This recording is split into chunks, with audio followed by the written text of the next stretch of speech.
বিয়ে করেছেন মাত্র ১৪ মাস আগে। নববধূকে রেখে মাত্র ৪ মাসের সংসার করে বিদেশ পাড়ি জমিয়েছিলেন। এর মধ্যে ৪ মাস আগে স্ত্রীর কোল জুড়ে আসে এক পুত্র সন্তান। ইচ্ছে ছিল একদিন নিজের চোখে সন্তানকে দেখার, তবে সেই স্বপ্ন আর পূরণ হলো না তার। ওমানে মর্মান্তিক সড়ক দুর্ঘটনায় পাড়ি জমালেন পরপারে। বলছিলাম সন্দ্বীপের ওমান প্রবাসী নিহত মোহাম্মদ রকির কথা। যেন চোখের পলকে সব স্বপ্ন শেষ হয়ে গেছে তার। ভাইয়ের এমন মৃত্যু যেন কিছুতেই মেনে নিতে পারছেন না রকির বোন।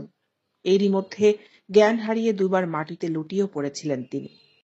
আমার লগে লাস্ট কথা ছিল, আমার আম্মু প্রচুর অসুস্থ। আজকে বৃহস্পতিবার রবিবার দিন ওনার শরীরে ব্লাড দান কথা ছিল।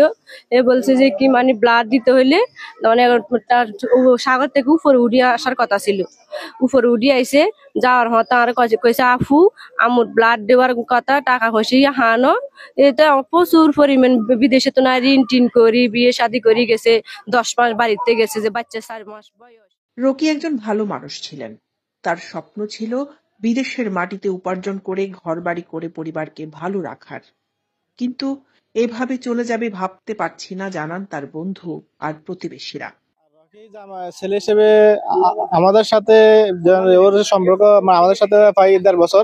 ১.৫ বছরের মধ্যে আমাদের সাথে তার তেমন কোনো মানে কথা এই পরিমাণ ইয়ে হয়নি। আর কিছু না রে ভাই, আর কিছু নাই রে ভাই। রে ভাই আর কিছু নাই রে ভাই। ও ভাই রে ভাই, আল্লাহ এই তুইয়েছে গোটাইয়া তুইয়েছে রে ভাই। আল্লাহ আর কিছু জানো রে ভাই। ১২, ১৪, ১৫ বছর আমার সাথে আবার আমরা একই সাথে যে কোনো কাজের ক্ষেত্রে সবখানে একই সাথে যাইতাম।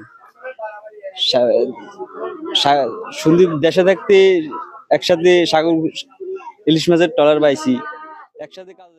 এর আগে গতকাল বুধবার বাংলাদেশ সময় বিকেল আনুমানিক ৫:৩০টার দিকে ওমানে মর্মান্তিক সড়ক দুর্ঘটনায় ৭ জন বাংলাদেশি নিহত হন। ওমানের দুকুমে এই ঘটনা ঘটে। নিহতরা সবাই সন্দ্বীপ উপজেলার বাসিন্দা। সেখানে তারা মাছ ধরার কাজে নিয়োজিত ছিল বলে জানা যায়। নিহত রকি সন্দ্বীপের সারিকাইত ইউনিয়নের ২ নং ওয়ার্ডের ইব্রাহিম মিস্ত্রির বড় ছেলে। ঘটনার পর থেকেই এলাকা জুড়ে নেমে পড়েছে শোকের ছায়া। কান্নায় ভেঙে পড়েছে তার পরিবার ও স্বজনরা।